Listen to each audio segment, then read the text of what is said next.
Aliran trafik arah pantai timur ke Tol Gombak terus meningkat sejak pagi tadi. Bagi mendapatkan perkembangan semasa langsung bersama Atikah Makhtar di sana.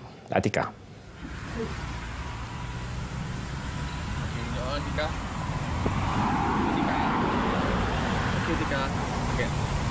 Atikah, silakan.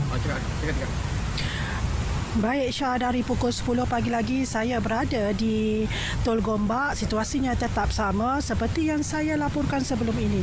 Masih padat dengan kenderaan mula bertali arus serta bergerak secara berperingkat makin bertambah. Namun saya kira ia agak lancar. Hari ini ramai yang mengambil peluang untuk pulang ke ibu negara disebabkan cuti perayaan Diva Bali sudah pun berakhir. Saya juga berkesempatan berbual dengan pasukan rela di belakang saya ini. Mereka mengatakan memang dari awal pagi kenderaan sudah mula padat bermula awal pagi tadi, namun masih terkawal dan tiada sebarang kesulitan.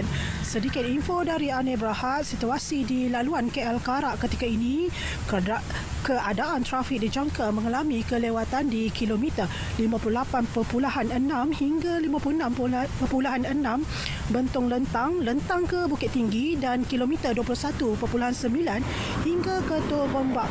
Namun laluan kontra tidak diaktifkan ketika ini dan tiada sebarang laporan kemalangan dilaporkan sepanjang laluan. Pengguna diingatkan sentiasa merujuk jadual perjalanan TTA yang dirangka oleh Anir Berhad untuk mengurangkan kesesakan melampau di musim perayaan. Kesemua lorong tol juga berfungsi dan sentiasa periksa baki tambah nilai anda sebelum melalui kawasan bertol agar ia tidak timbul sebarang masalah. Saya kira itu sahaja yang dapat saya perincikan. Ikuti perkembangan semasa dari kami di platform berita RTM. Kita terus ke Plaza Tos Kuda Johor. Silakan Anas.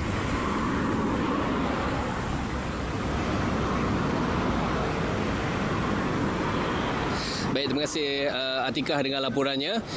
Seperti biasa, setiap kali musim perayaan pastinya kami akan bawakan laporan terkini dan semasa dari lokasi yang dijangka berlakunya kesesakan.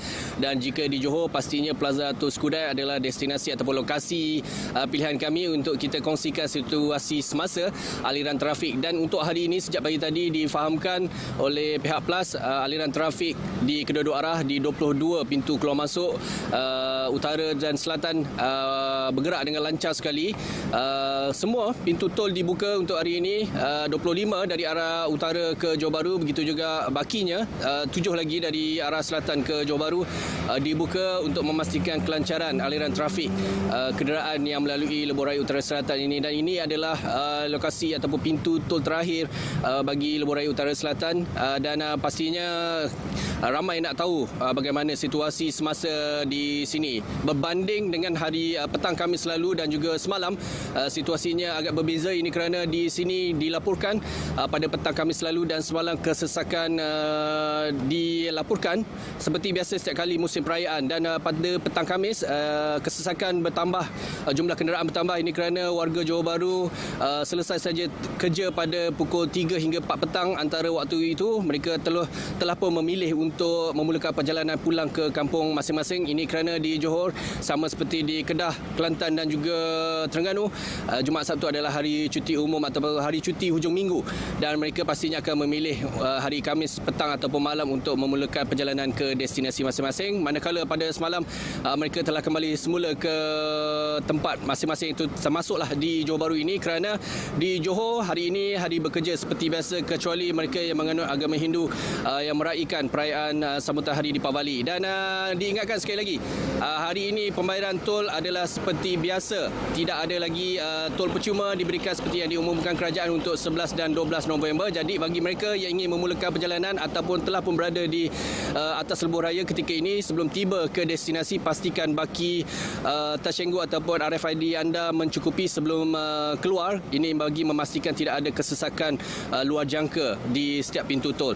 Dan sekian dulu dari Plaza Tos Kudai untuk tengah hari ini. Rakan saya di Tol Juro, Zatul Iqmah, difahamkan ada juga laporan terkini dari lokasi. Silakan Zatul. Ya, Ya, terima kasih Anas. Di Plaza Tol Skudai. Di Plaza Tol Juru ini keadaan masih lagi terkawal walaupun berlaku sedikit pertambahan jumlah kenderaan berbanding pada bahagian pagi tadi. Dan jika anda dapat perhatikan di bahagian belakang saya pada ketika ini, aliran trafik daripada arah utara menghala ke selatan lebih tinggi jumlah kenderaannya berbanding arah bertentangan, tetapi tidaklah hingga menyebabkan berlakunya kesesakan. Dan ini merupakan pola aliran normal dilihat di kawasan ini seperti hari-hari biasa. Ia mungkin juga disebabkan ramai pengguna jalan raya yang mengambil peluang dengan pemberian tol percuma yang diberikan pihak kerajaan, iaitu kemarin hingga semalam untuk mereka bergerak menuju ke destinasi sempena cuti di Pavali. Dan saudara, ketika ini cuaca di sini juga panas di Plaza Tol Juru ini, dan saya kira cuaca seperti ini tidak akan mengganggu pemanduan pengguna jalan raya.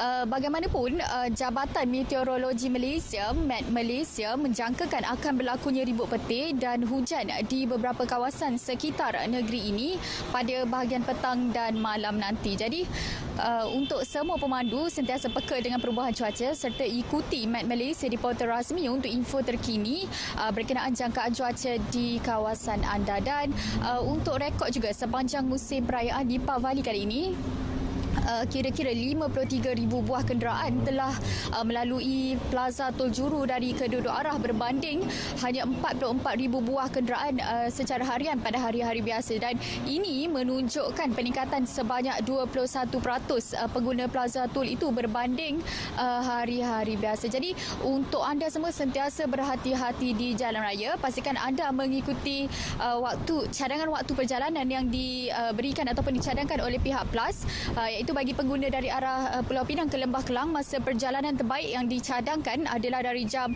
10 pagi hingga 1 petang. Jadi saya kira setakat itu dahulu perkongsian lalu lintas di Plaza Tol Juru. Kembali ke Angkasa Puri, silakan.